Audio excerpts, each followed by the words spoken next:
My little island of Jamaica is known for many things. Bob Marley, weed, Usain Bolt, and our very decorated vernacular. Simply put, our good old bad words.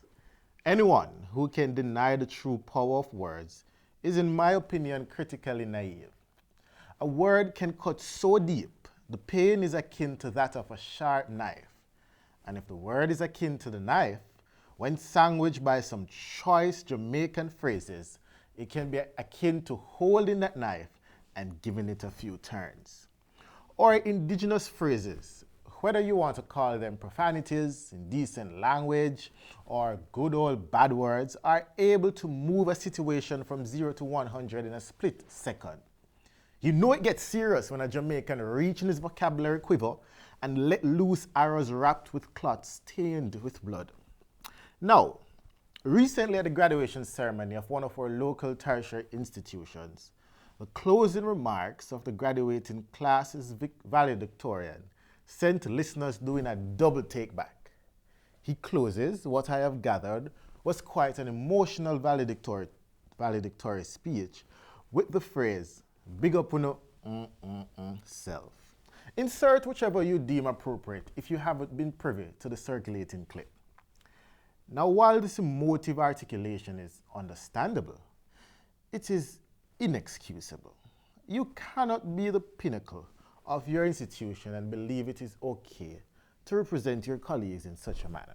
I am all about cultural appropriation and embracing all that is Jamaican. But there exists a true time and a true place for everything under the sun. And I truly believe that that was not the place. The school is known for cultural expression through all forms and liberalism, but if all the societal norms and written codes of conduct are erased, we will be no better than animals. As a country, we cannot uphold this and then charge an artist for the same form of expression on the dancehall stage. We cannot uphold this and then frown at our children who will speak as they have heard without filter of words. The precedence we are setting, if we allow this to fly, is a shaky one. We already live in a society where girls affectionately call their colleagues the term used for a female dog, where the language used by our children causes physical pain to my ears.